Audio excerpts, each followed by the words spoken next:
इस्तकबाल है। आप सभी को खुश आमदीद है। दोस्तों, आज का टॉपिक जो है वो बहुत ख़ास भी है, बहुत आम भी है, चूँकि बहुत सारे अल्फाज ऐसे हैं जो बार बार आपको, चाहे शायरी को आप पढ़ें या नस्र को आप पढ़ें, बहुत मर्तबा आपको परेशानी में डाल देते होंगे। डायरेक्ट कोई ये टॉपिक नहीं है, बल्कि बहुत सारे टॉपिक्स से मिलकर एक मैंने टॉपिक बनाया है ये, जिसका नाम दिया है हमने शायरी व अदबी इस्तिलाहात। ठीक है दोस्तों, यानी बहुत सारे ऐसे अल्फाज हैं जो शायरी में इस्तेमाल होते हैं ख़ास तौर पर, और अदब का तो हिस्सा है ही। कुछ ऐसे अल्फाज हैं शायरी के साथ साथ जो आपको नस्र में भी देखने को मिलेंगे। समझ रहे हैं? जैसे एक मर्तबा एक लफ्ज़ है बहर, इसके बारे में पूछ लिया गया था। शेर जो है, शेर, इसके लुग़वी मायने आपसे पूछ लिए जाएं। समझ रहे हैं दोस्तों? रदीफ काफिया के तो आप बखूबी जानते हैं। एक मर्तबा कोई हमने सवाल पढ़ा था, अगर शायर जो है गजल के आखिरी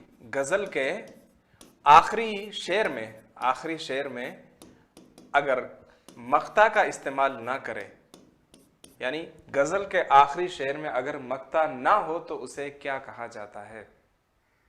क्या कहेंगे आप उसके बारे में? तो दोस्तों, उसको क्या कहा जाएगा?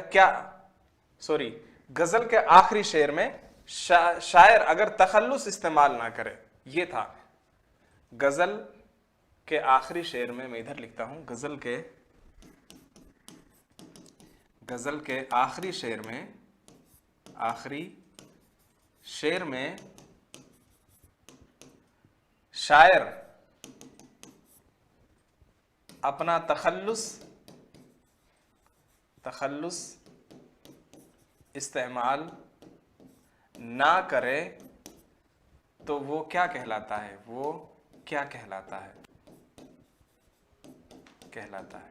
क्या कहेंगे दोस्तों आप उसको?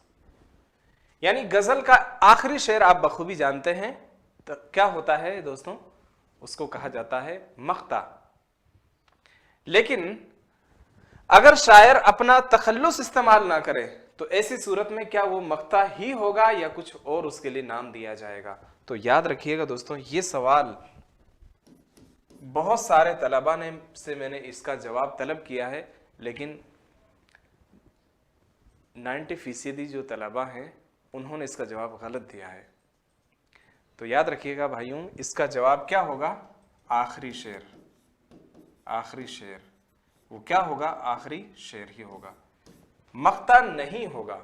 मक्ता कहा ही उस शेर को जाता है जिसमें शायर अपना कलमी नाम यानी तखल्लुस का इस्तेमाल करता है। तो इस तरह के सवालात मैंने इसमें रखे हैं जो आपके लिए एक जगह बहुत कम देखने को मिलते हैं। सबसे पहले मैंने नज्म और नस्र दोनों को अलग अलग बांटा है। ठीक है, क्या इन दोनों में फर्क है वो मैंने यहां पर वाज़ेह किए हैं। जैसे आप सीधा देखें दोस्तों, तो नज्म के लुग़वी मायने पूछे हुए हैं, ठीक ऐसे ही नस्र के लुग़वी मायने भी पूछे हुए हैं और इंपॉर्टेंट है। ऐसे ही नज्म की ये जो तारीफ है शायरी की, ये पूछी हुई है। इस तरह से बहुत सारे सवालात हैं ऐसे।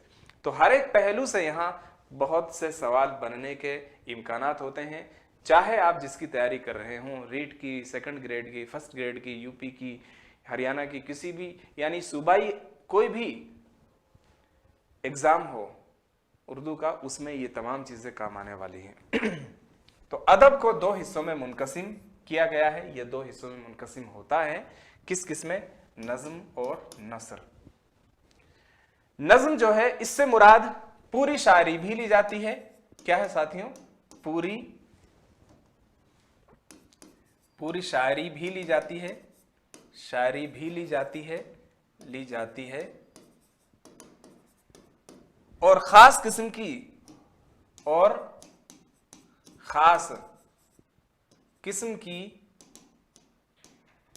शायरी को भी नज्म कहा जाता है। क्लियर है? ये बात भी याद रखिएगा, खास किस्म की शायरी को भी नज्म कहा जाता है। अगर पूरी शायरी हम इसमें मुराद लें तो इसमें गजल भी शामिल हो जाएगा, फिर इसमें क्या है, गजल भी शामिल हो जाएगा, गजल भी क्या हो जाएगा, शामिल हो जाएगा।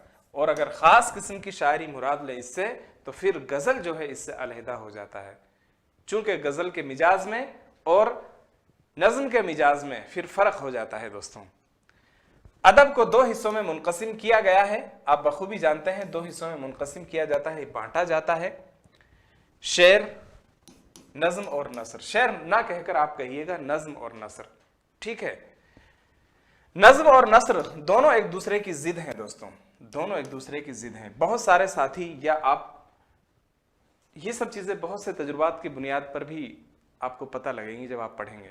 डायरेक्टली अगर आपको कोई पढ़ाता है तो वो आपको सीधा सीधा यह भी कह सकता है या यही कहेगा कि ये दोनों जो है शायरी, जो गजल है वो नज्म से अलग है, बिल्कुल अलग है, मैंने भी यही कहा है। लेकिन क्या, कैसे, क्यों अलग है वो भी मैंने बताया। अगर पूरी शायरी मुराद लेंगे, यानी शायरी की या नज्म बोलकर पूरी शायरी भी मुराद ली जाती है और शायरी के मखसूस अंदाज को भी, यानी खास किस्म की शायरी को भी नज्म कहा जाता है। वो फिर अलग अलग बहस हैं दोनों की, समझ रहे हैं? जिद के तौर पर इस्तेमाल होते हैं, दोनों की अपनी अपनी खूबियां हैं। यानी इंसान जो है दोस्तों अपनी बात को दो अंदाज में कहता है। एक वो अंदाज है जो कुदरत ने, फितरत ने, प्रकृति ने उसको दिया है, समझ रहे हैं? दो फितरत ने उसको दिया है। और एक वो अंदाज है जिसको वो बनावटी अंदाज में इस्तेमाल करता है, बनावटी अंदाज में इस्तेमाल करता है। नस्र जो है, अगर हम बात करें दोस्तों नस्र की, नस्र जो है ये क्या है, ये कुदरती अंदाज है, ये कुदरती अंदाज है, ये कुदरती अंदाज है। और नज्म जो है ये क्या है, बनावटी अंदाज है, बनावटी अंदाज है, यानी तकल्लुफी अंदाज है, बनावटी अंदाज है, मसनूई अंदाज है। क्या हो जाएगा, मसनूई, ये मसनूई अंदाज है, ये मसनूई अंदाज है। हालांकि शायरी जो है ना ये भी एक मलका है, एक खूबी है, एक विशेषता है जो कुदरत की तरफ से इंसान को मिलता है। हर एक पर्सन जो है, हर एक शख्स जो है शायरी नहीं कर सकता, समझ रहे हो? लेकिन इंसान के पास जो कुदरती जो तरीका है बात करने का वो नस्र ही है। नज्म के लुग़वी मायने लड़ी में मोती पिरोना है, ये इसके असल मायने हैं। इसके अलावा आराइश, ज़ेबाइश, सजाना, तरतीब देना भी हैं। इसमें कलाम मौजू पेश किया जाता है। ये जो सब है ना दोस्तों, ये जो बाद वाले जो हैं, ये बाद वाले जितने भी हैं ये सब जो हैं इसी से लिए गए हैं। इसके बरक्स आप देखेंगे तो यहां कहा गया है कि इसमें कलाम मौजू को पेश किया जाता है। कलाम मौजू क्या होता है? शायरी को ही कलाम मौजू कहा जाता है, चूंकि उसमें अल्फाज का इस्तेमाल खास तरीके से किया जाता है, अच्छे तरीके से किया जाता है, मुनासिब अंदाज में किया जाता है। नस्र के लुग़वी मायना परागंदा, पूछा हुआ सवाल है, बिखराव भी है, मुंतशिर के भी होते हैं, यानी इंतशार के भी होते हैं, क्योंकि नस्र में अल्फाज नज्म के मुकाबले में बिखरे हुए और मुंतशिर होते हैं। ऐसा ही है नज्म जो है, इसमें बात को समेट समेट कर कहा जाता है, कम शब्दों में ज्यादा बात को कहा जाता है। यही वो खूबी है जो एक, या यही वो एक खूबी है, एक तो नहीं बल्कि बहुत सारी खूबियां हैं। एक खूबी ये है कि ये जो है नज्म को नस्र से अलग करती है, यानी कम शब्दों में ज्यादा बातों को कहना। नज्म इसको कलाम मौजू कहते हैं। अब इसको कलाम मौजू कहते हैं दोस्तों, तो फिर ये क्या कहलाएगा? तो इसके मुकाबले में नस्र जो है इसको गैर मौजू कहा जाता है, मौजू कहा जाता है। नज्म में वजन, बहर, काफिया की पाबंदी होती है, नस्र में इस तरह की कोई पाबंदी नहीं होती। हालांकि कदीम अदब में आपको ऐसी चीजें मिलेंगी जिसमें काफिया वाली इबारत को पेश किया गया है। जैसे आप बागो बहार की किसी इबारत को पढ़ेंगे तो, या बहुत सारी जगहों पर आप पढ़ेंगे तो वहां पर यह चीज इस्तेमाल की गई है, नस्र में भी काफिया वाली इबारत का इस्तेमाल किया गया है। नज्म जो होती है दोस्तों ये जज्बात पर मबनी होती है। नज्म जो है ये किस पर मबनी होती है? जज्बात पर मबनी होती है, यानी इसमें अपनी भावनाओं को पेश किया जाता है, भावनाओं को पेश किया जाता है। नस्र जो है इसका ताल्लुक मंतिकी इस्तिदलाल से है। इसमें भावनाएं तो होती ही हैं, साथ ही साथ इसमें शख्स जो है अपनी बातों को इस्तिदलाली अंदाज में यानी तर्क वितर्क के साथ पेश करता है, जबकि इसमें इस चीज की गुंजाइश नहीं होती है। राइट है। नज्म में गिन्नाइयत होती है और आहंग होता है, यानी इसको गुनगुनाया जा सकता है। नज्म को गुनगुनाते हैं ना भाई, नज्म को, शायरी को, गजल को, इन सब को क्या है, नज्म को गुनगुनाया जा सकता है। यहां इसमें तमाम अक़साम जो हैं वो शामिल हैं। जबकि नस्र में वुसअत और तरतीब होती है, इसमें क्या है, फैलाव होता है। नज्म में नगमगी, वजन, तरन्नुम, मौसीकियत यानी संगीत सब कुछ होता है, इसमें नहीं होता। तो ये चीजें हैं जो एक दूसरे के बरअक्स हैं। यहां नज्म बोलकर मैंने पूरी शायरी मुराद ली है। कुछ शेरी इस्तिलाहात हैं जिनका जानना आपने जरूरी है, जो बार बार शायरी में आपके काम आती हैं। मिसरा इस तरह भी लिखते हैं, हमजा आई उसके हा के साथ भी लिखते हैं। मिस्र के मायना है, लुग़वी मायना यानी लिटरेरी मीनिंग अगर देखें, शाब्दिक अर्थ देखें तो इसका मायना है किवाड़ का एक पट या दरवाजे का एक तख्ता। इसको दोस्तों याद कर लीजिए, ये इसका लुग़वी मायना। हर एक शायरी में बहुत सारे ऐसे, हर एक तो नहीं, शायरी में बहुत सारे ऐसे तकनीकी अल्फाज हैं, शायरी में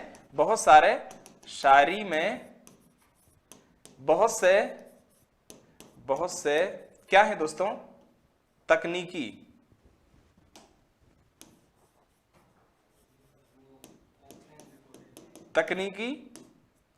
अल्फाज हैं। इन अल्फाज के लुग़वी मायना अलग हैं दोस्तों और इस्तिलाही मायना अलग हैं। अगर हम परिभाषा के एतबार से देखें तो अलग है और इसके एतबार से देखें तो अलग है। तो ये इसके मायना होगा किवाड़ का एक पट या दरवाजे का एक तख्ता। शेर की एक सतर या आधे शेर को क्या कहा जाता है, मिसरा कहा जाता है। ये शेर है, ठीक है, एक जो है इसको मिसरा कहा जाएगा, ये अलग मिसरा है, ये अलग मिसरा है। तो शेर दो मिसरों पर मुश्तमिल होता है, कॉमन सी बात है, ठीक है दोस्तों। एक चीज और याद रखिएगा, मैंने यहां शेर की एक लाइन लिखा है, जबकि ये बात सिर्फ आपकी समझाइश के लिए लिखी है हमने। शायरी जो होती है इसमें लाइन नहीं होती, इसमें मिसरा होता है। और लाइन जो होती है यानी सतर जो होती है वो किस में होती है, नस्र में होती है। शायरी में जो है लाइन की जगह या सतर की जगह किसका इस्तेमाल करते हैं, मिसरा को। आप ये नहीं कह सकते कि मैं आपके सामने एक लाइन पेश करना चाहता हूं, शेर की एक लाइन पेश करना चाहता हूं। अगर आप इस तरह कहेंगे तो सामने वाला समझ जाएगा कि आपको शेर आपने कहीं से चुरा तो लिया है, लेकिन आप शायरी के उसूल और ढंग से वाकिफ नहीं है, यानी उसलूब से वाकिफ नहीं है। तो इसलिए बोले तो बहुत अच्छा बोलें, कम बोलें, जितना बोलें नपा तुला बोलें, है ना। सामने वाले को वीक पॉइंट ना दें। से की जगह शीन इस्तेमाल किए जा रहे हैं, शीन की जगह से इस्तेमाल किए जा रहे हैं, उससे क्या है, आपकी क्वालिटी जो है कमजोर पड़ती है दोस्तों, समझ रहे हैं। शेर दो मिसरों पर मुश्तमिल होता है। पहले मिसरे को मिसरा उला कहा जाता है। उला आप जानते हैं अव्वल यानी पहली पंक्ति, और दूसरे मिसरे को मिसरा सानी कहते हैं। तो यहां समझाने के लिए लाइन लिखा है, लेकिन असल में सतर नहीं होता बल्कि मिसरा होता है। सतर जो होती है, सतर की अगर हम बात कर लें तो सतर जो है, देखिए कितना फर्क है दोस्तों। एक सतर, चलिए पहले मैं ये समझा दूं, सतर और मिसरा। सतर जो है ये नस्र के लिए इस्तेमाल होती है, और ये मिसरा जो है ये नज्म के लिए इस्तेमाल होता है। आगे समझ में, एक सतर और होता है ये सतर यानी इंसान के जिस्म का वो हिस्सा जिसको ढांकना जरूरी है, जिसको दूसरों को दिखाना, नुमाइश करना हराम है। जैसे मर्द का नाभ से लेकर घुटने तक ये उसका सतर है, समझ रहे हो, ये सतर है वो, ये सतर तो के साथ अलग है। अब शेर की बारी आती है। मिसरा के माने आपने जान लिया, शेर के माने क्या है, जानना या हकीकत से आगाह होना, जानना या हकीकत से आगाह होना। एक बारीक रेशमी कपड़ा या बारीक चीज का जानना या समझना, यह भी इसके मायना होता है। लेकिन असल क्या है, जानना या हकीकत से आगाह होना या हकीकत से आगाही हासिल करना, या हकीकत से, यहां यह भी हो सकता है, या हकीकत से आगाही हासिल करना, आगाही हासिल करना। जैसे अच्छा, इस्तिलाह में वो मौजू वो मुकफ़ा कलाम जो दो मिसरों पर मुश्तमिल हो। मौजू यानी मौजू कलिमात जो है, या मौजू किसको कहा जाता है, मौजू कलाम किसको कहा जाता है? मौजू अलग होता है, मौजू अलग होता है, ठीक है। मौजू के माने होता है अच्छा, मुनासिब, यानी वो कलाम जिस क्या है इस्तिलाह में, वो मौजू व मुकफ़ा कलाम जो दो मिसरों पर मुश्तमिल हो, जिसमें जज्बात अल्फाज के जरिए अदा हो, शेर कहा जाएगा, शेर कहा जाता है। या जिसे गाया जा सके उसे भी शेर कहा जा सकता है। हसरत मोहानी कहते हैं, दरअसल शेर वही है हसरत जो सुनते ही दिल में उतर जाए। इसको शेर की तारीफ में कहा है। शेर दो मिसरों का मजमुआ होता है। शेर के दोनों मिसरों का हम वजन और एक ही बहर में होना जरूरी है। हम वजन से मतलब आप समझिएगा कि मिसरों का बराबर होना जरूरी है। समझ रहे हैं दोस्तों? वजन, अब वजन क्या है दोस्तों? वजन की एक मर्तबा जमा पूछी है। वजन की जमा क्या हो जाएगी? औजान। औजान, हर चीज को नापने, तोलने और परखने के लिए मुख्तलिफ पैमाने मुकर्रर हैं, जैसे ग्राम, लीटर, मिलीलीटर। हर एक चीज को नापा तोला जाता है। ठीक ऐसे ही शेर कहने और उसे नापने परखने के भी खास पैमाने होते हैं। उसी पैमाने को वजन कहा जाता है। उसी पैमाने को क्या कहा जाता है दोस्तों? वजन कहा जाता है। भाई वजन तराजू होता है ना, उसकी मदद से क्या है, चीजों को वजन किया जाता है। अब आपने शायरी जो की है ये उसूलों के मुताबिक है या नहीं, इसको भी नापा तोला जाता है। तो शायरी के फन को नापना तोलना, या जो नापा तोला जाता है वही क्या है, या नापने तोलने का जो पैमाना है उसी को क्या कहा जाता है? वजन कहा जाता है। ये तो हो गई बात इस तरह से। अदबी इस्तिलाह में यानी साहित्यिक परिभाषा के तौर पर अगर हम देखें तो दो कलिमात की हरकत और सकनात के बराबर होने को वजन कहते हैं। क्या कहते हैं?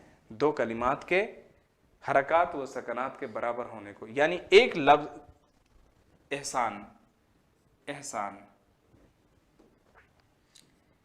जबर है यहां पर, एहसान, एहसान। आप देखोगे पहले मिसरे में ये आया है, पहले मिसरे में ये आया है, दूसरे में ये लफ्ज आया आखिर में, समझ लीजिए, है ना। अब देखिएगा आप कि ये बराबर है ये लफ्ज। आप कहेंगे बराबर कैसे हो सकता है, ये इसका तो कोई मेल ही नहीं है। बराबर होने का मतलब ये है कि दो लफ्जों में जो हरकत और सकनात आ रही हैं, यानी उसमें जबर जेर पेश और जज्म जो आ रहा है वो बराबर हो। जबर जेर पेश की जगह जबर जेर पेश हो, जज्म की जगह जज्म हो। अब कोई जरूरी नहीं है पहले में जेर आया तो दूसरे में ही जेर, यानी यहां देखिए, यहां भी आप देखोगे यहां स्वाद जो है इस पर हरकत है, ये मुतहर्रिक है, यहां भी अलिफ मुतहर्रिक है। यहां नून जो है इस पर जज्म है, यहां है पर जज्म है। यहां आप देखोगे दाल पर पेश है, यहां सीन पर अलिफ है, ठीक है। यहां आप देखोगे वाव पर जज्म है, यहां पर अलिफ पर भी जज्म है, और यहां काफ पर भी जज्म है। इसको आप अच्छे से खूब देख लीजिएगा, ठीक है। तो इस्तिलाह में दो कलिमात के हरकत और सकनात के बराबर होने को, यानी जबर जेर पेश के बराबर होने को वजन कहते हैं। जैसे एहसान और संदूक, इन दोनों हरूफ में हरकत और सकनात बराबर हैं, यानी हरकत की जगह हरकत है और साकिन की जगह साकिन है। हरकत की जगह हरकत है और साकिन की जगह साकिन है। इसके बाद है बहर। बहर दोस्तों इसके लुग़वी माने, इसकी वजन, ये वजन की जो जमा है इसको जरूर याद रखिएगा। इसके बाद है बहर। बहर के मायना क्या है दोस्तों? उर्दू में कितनी बहर इस्तेमाल की जाती है, इसके लुग़वी मायना एक मरतबा पूछा गया है। बहर के लुग़वी मायना क्या है? बहर कहते हैं दोस्तों बड़े समंदर को। इसके मायना है बड़ा समंदर। क्या है? बड़ा दरिया या बड़ा समंदर। इस्तिलाहन शायरी के पैमाने या वजन को कहते हैं। ये वो कलिमात मौजू होते हैं जिन पर अशार का वजन किया जाता है। फन्ने मौसीकी में इसी को धुन या इसी को ले कहा जाता है। सीधा सा ये समझिएगा, ये तो क्या है दोस्तों? एक तराजू है। क्या वजन क्या है? आप अगर नहीं भी समझ पाए तो वजन क्या है? एक तराजू है। ये क्या है? एक तराजू है, एक कांटा है। चलिए इसको छोड़ दीजिए, तराजू है, तराजू है, समझ रहे हैं? अब तराजू के अंदर बाट भी तो रखे जाते हैं। चलो आज तो इलेक्ट्रॉनिक कांटे आ गए हैं, लेकिन पहले जो तराजू थे उनमें बांट होते थे ना। तो ये बहर जो है ना, ये बहर, ये क्या है? बांट का काम करेगी। किसका काम करेगी? बाट का काम करेगी। बांट होता है बाट, बाट।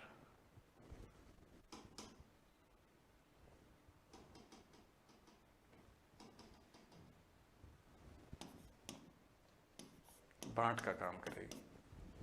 समझ रहे दोस्तों? याद रखिएगा इसको। यानी 1 किलो, 2 किलो, 5 किलो, 10 किलो, इस तरह से जो बांट होते हैं वो तो ये हो जाएंगे और ये तराजू हो जाएगा। अब इनको रख के देखा जाएगा कि ये जो है, ये एक यहां पर, ये एक तरह से क्या समझ लीजिए आप, इनको फॉर्मूला इसको समझ सकते हैं शायरी का। किसको? बहर को। उर्दू में 19 बहरें मुरव्वज हैं। कितनी बहरें इस्तेमाल की जाती हैं? 19 बहरें इसमें इस्तेमाल की जाती हैं। बहर को अंग्रेजी में मीटर कहा जाता है। यह सवाल आया हुआ है दोस्तों। बहर के लिए अंग्रेजी में कौन सी इस्तिलाह राइज है? हिंदी में इसी को छंद कहते हैं। हिंदी में इसी को क्या कहा जाता है? छंद कहा जाता है। रदीफ के लुग़वी मायना क्या है? रदीफ, अच्छा इसकी जमा मैंने आपको नहीं बताई है। बहर जो है इसकी जमा बहूर है। क्या है? बहूर है। बहर की जमा बहूर है। रदीफ के लुग़वी मायना किसी सवार के पीछे बैठने वाला। इनमें बड़ा कंफ्यूजन है।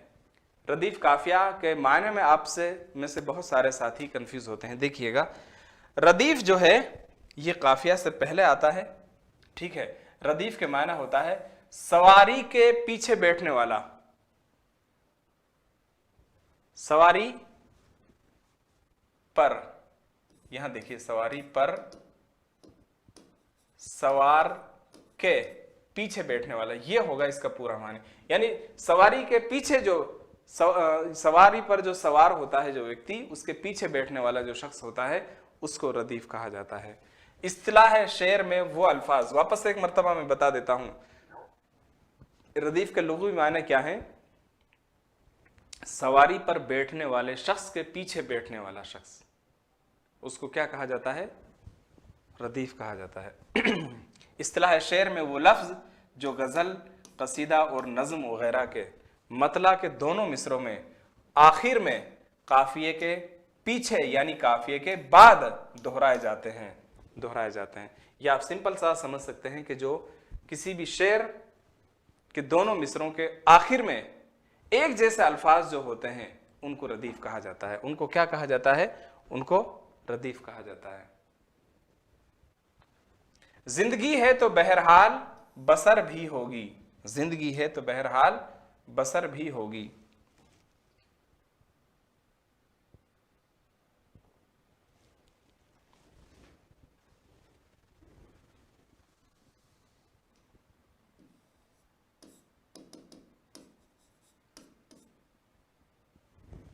जिंदगी है तो बहरहाल बसर भी होगी। शाम आई है तो सहर भी होगी। क्यों जिंदगी से मायूस होते हो? जिंदगी अगर मिली है तो बसर भी हो जाएगी, गुजर भी हो जाएगी।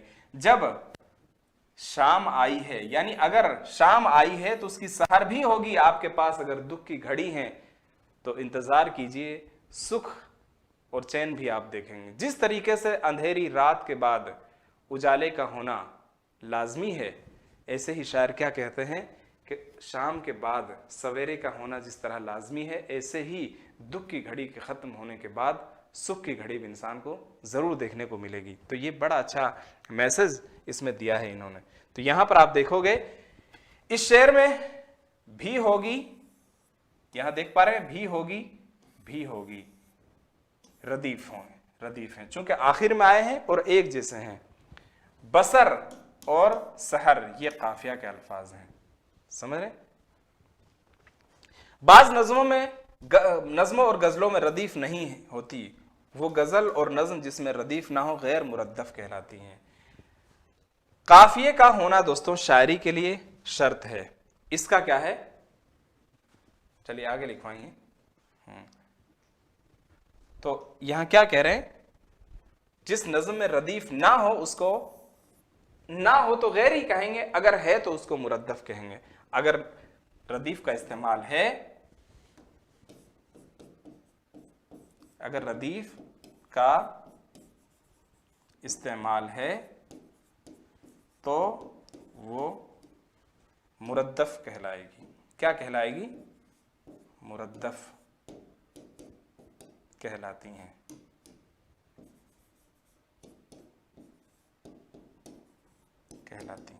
वो मुरद्दफ कहलाती हैं। क्लियर है? चलिए, मुरद्दफ रदीफ वाला और गैर मुरद्दफ बगैर रदीफ के, या बगैर रदीफ वाला या बगैर रदीफ वाली, जो भी आपको मुनासिब लगे। मुरद्दफ कहते हैं रदीफ वाला या रदीफ वाली, मुरद्दफ होगा, मुरद्दिफ नहीं होगा। काफिया, काफिया दोस्तों क्या है?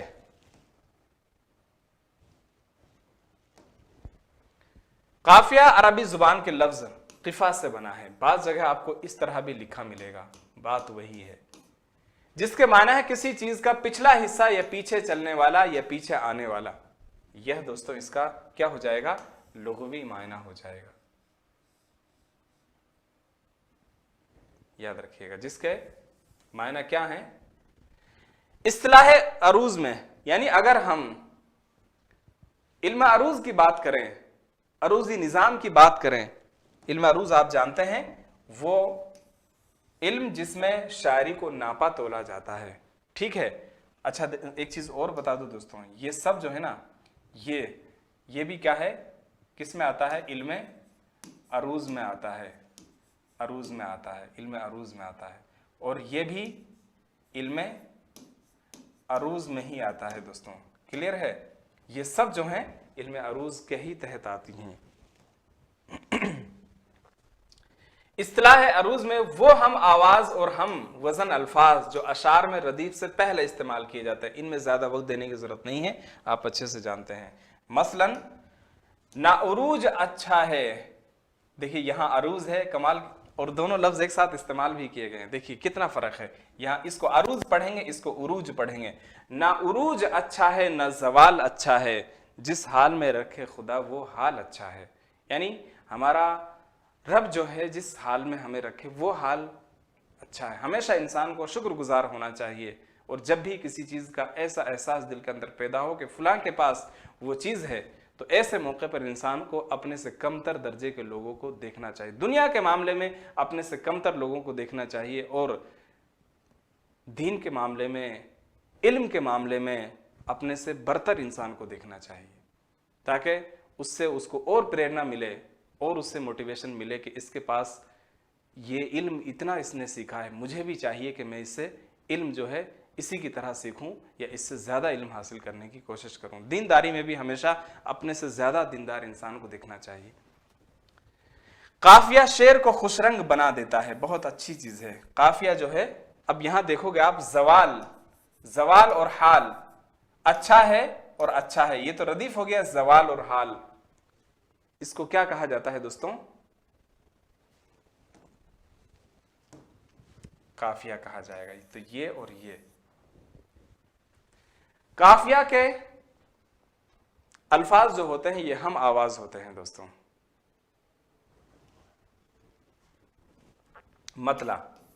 मतला के लुग़वी मायना है तुलू होने की जगह।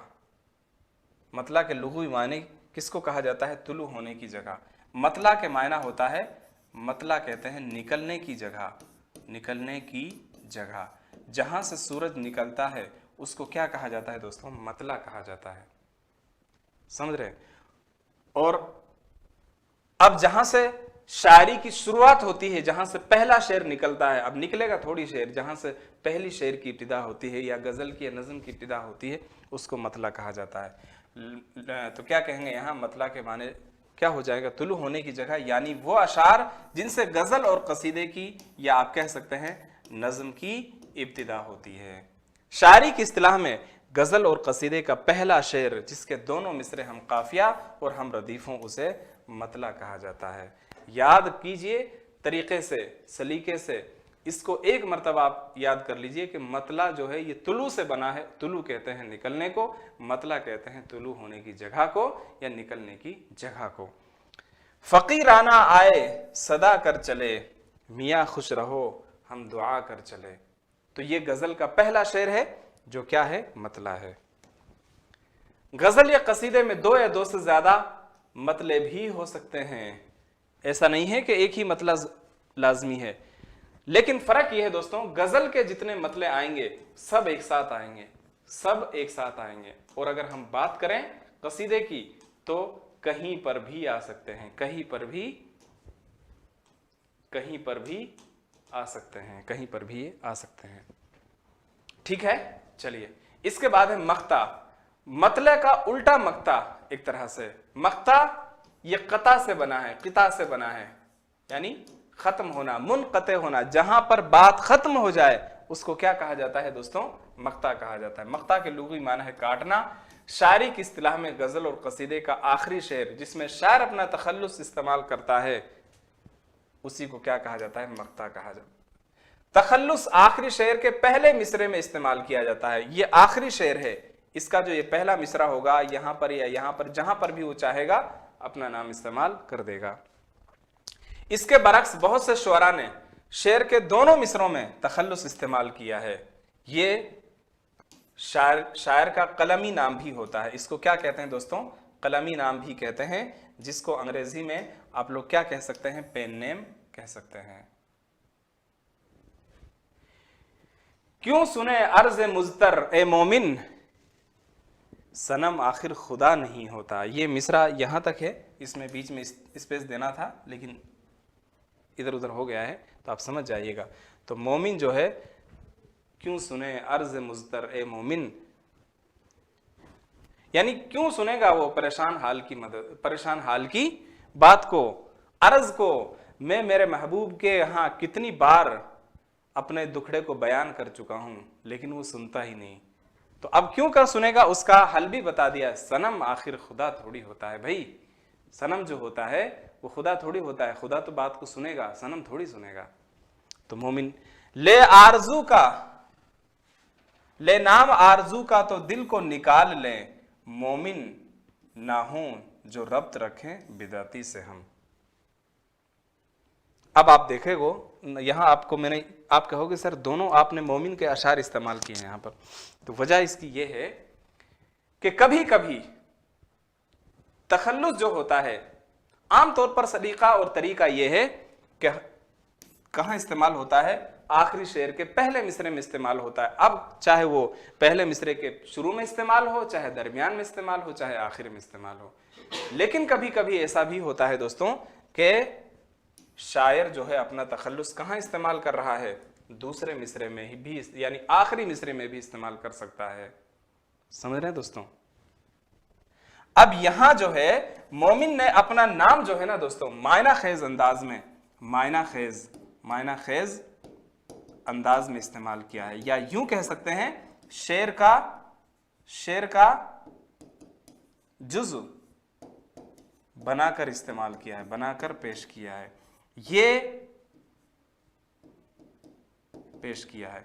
मोमिन जो है वो शायर हैं जिनकी खूबी ये है, वो कौन से शायर हैं जिन्होंने अपने तखल्लुस को शेर का जुज़ बनाकर इस्तेमाल किया है। वो कौन से शायर हैं जिन्होंने अपने शेर को या अपने तखल्लुस को माना खेज अंदाज में इस्तेमाल किया है। वो कौन से शायर हैं जिन्होंने अपने तखल्लुस को शेर के जुज़ के तौर पर इस्तेमाल किया। कुछ भी सवाल आ जाए, मोमिन के बारे में याद रखना है आपको। किसके बारे में याद रखना है, मोमिन के बारे में याद रखना है।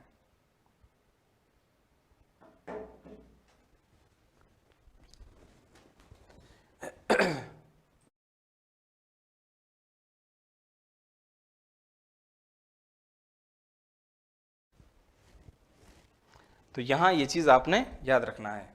तो मोमिन के बारे में ये चीज, मोमिन ने, चलिए मैं लिख देता हूं, मोमिन ने अपने तखल्लुस को शेर का जुज बनाकर, शेर का जुज बनाकर या मायना खेज अंदाज में,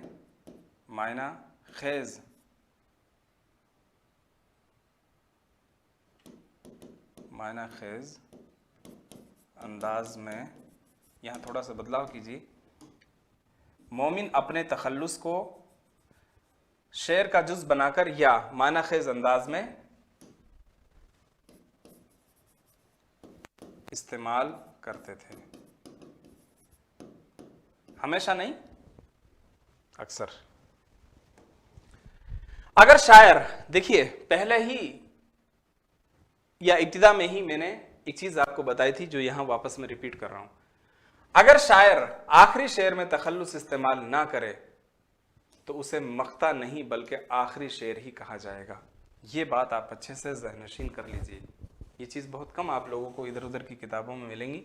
बाज़ औक़ात शायर कसीदे के बिल्कुल आखिरी शेर से पहले वाले शेर में भी अपना तखल्लुस इस्तेमाल करता है, वो भी मख्ता कहलाएगा। समझ रहे दोस्तों, बिल्कुल आखिरी शेर से पहले यानी सेकंड लास्ट में इस्तेमाल करता है, वो भी क्या है, मख्ता ही कहलाएगा। अब कुछ और इस्तिलाह है। मामला बंदी, सबसे पहले मामला बंदी।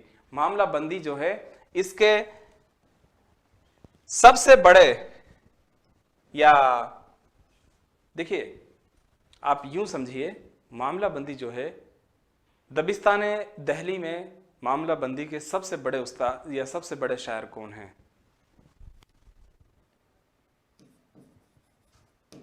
दबिस्तान दहली में मामला बंदी के सबसे अहम शायर कौन है दोस्तों? इसका जवाब क्या हो जाएगा? मोमिन खान मोमिन।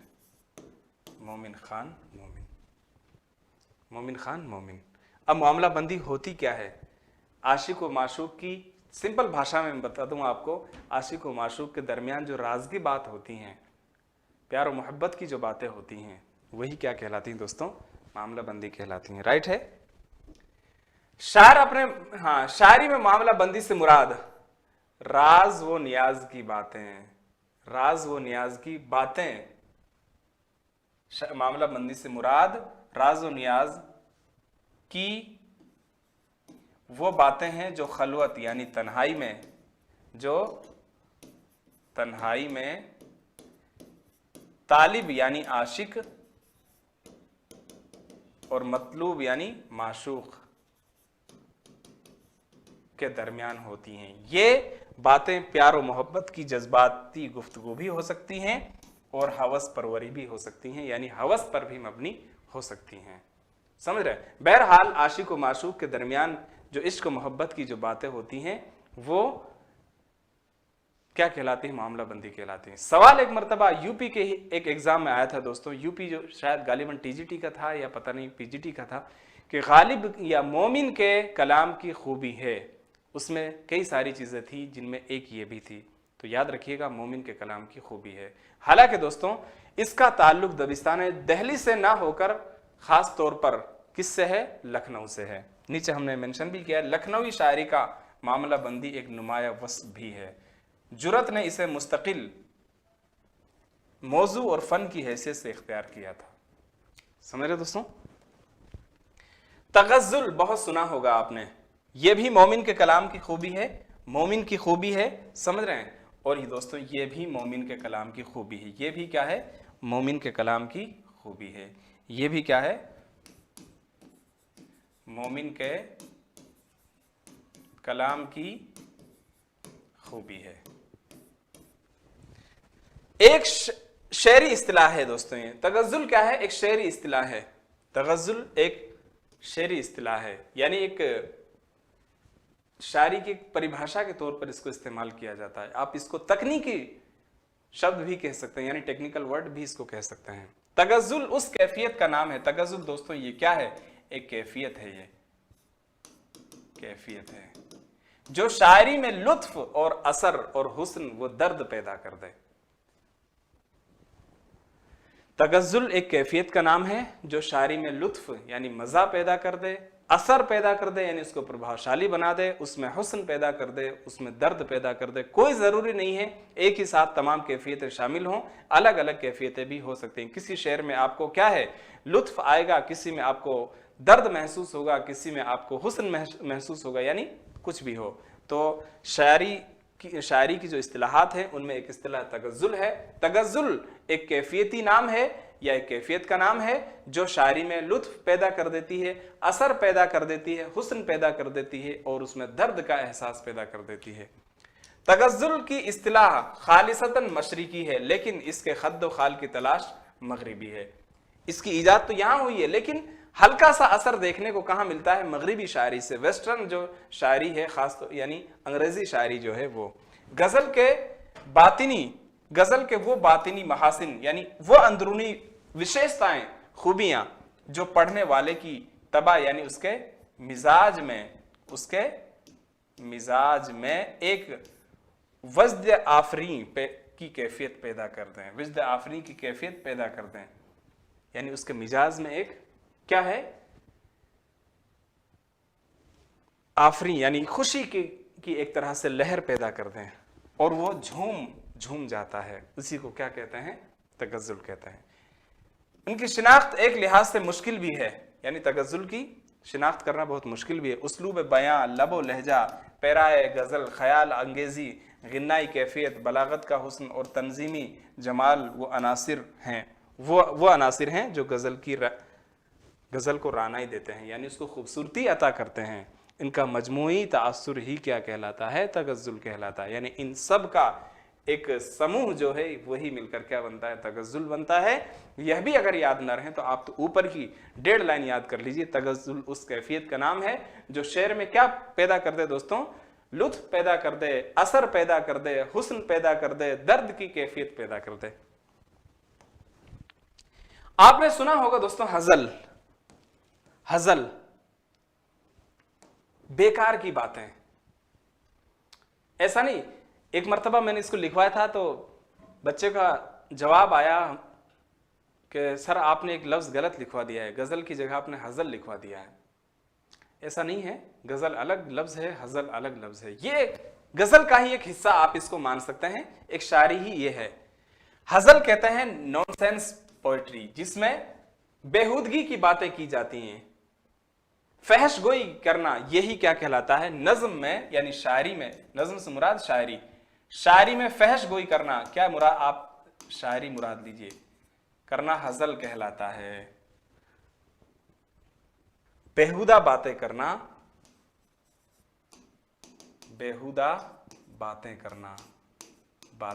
बेकार की बातें करना। हज़लिया शायरी में शायर का लाशऊर सामने आ जाता है और शऊर पस पर्दा चला जाता है। यानी हज़लिया शायरी जो है, इससे क्या है? शायरी की बेसमझी सामने आ जाती है और उसकी जो समझ है वो क्या है? पर्दे के पीछे छुप जाती है। मतलब यह है इससे कि ऐसी शायरी करने वाले की जो खूबियां हैं ना, वो एक तरह से नज़रअंदाज कर दी जाती हैं और फिर उसको दूसरे अंदाज में देखना शुरू कर दिया जाता है। कमोबेश हर शायर निजी महफिल में, तन्हाई में यानी ऑफ द रिकॉर्ड थोड़ा बहुत हज़ल गोई करता है। जाहिर है कि ये अशार किरतास यानी कागज़ व किताब की जीनत नहीं बनते और महज सीना बसीना चलते रहते हैं, यानी इनको कभी लिखा नहीं जाता आमतौर पर। लेकिन शायर वैसे खूब एक दूसरे को नीचा दिखाना, किसी को क्या है कमज़ोर दिखाना, इस तरह के लिए ये शायरी इस्तेमाल की जा सकती है, लेकिन इसको आमतौर पर लिखा नहीं जाता। यानी ये अशार, ऐसे अशार हज़लिया जो अशार होते हैं, ये किरतास व किताब यानी कागज़ पर लिखे नहीं जाते, यानी किताबों की जीनत नहीं बनते हैं। चुनांचे ऐसी शायरी हामिद की पगड़ी महमूद के सर वाला मामला हो जाता है। हजल के बाद शेरों में तख्लीकियत का वो जोहर होता है कि ज़ौक़ सलीम अश अश कर उठता है। यानी ऐसी भी चीजें कई बार उसमें मिल जाती हैं कि इंसान वाह वाह करने पर भी मजबूर हो जाता है। नज़ीर अकबर आबादी, जाफर जटल्ली, ठीक है, जोश मलिहाबादी, इनकी हजल गोई मशहूर है। समझ रहे दोस्तों। अब हम चलते हैं नस्र की तरफ।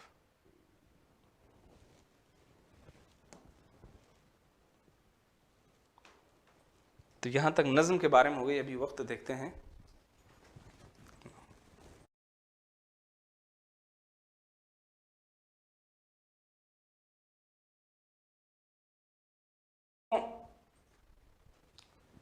ये क्लास तवील हो जाएगी और मैं नहीं चाहता कि इतनी बड़ी क्लास इसके टॉपिक पर की जाए। एक छोटी सी क्लास में और बना दूंगा आपको, उसमें कुछ और भी बहुत सारी चीज़ें हैं।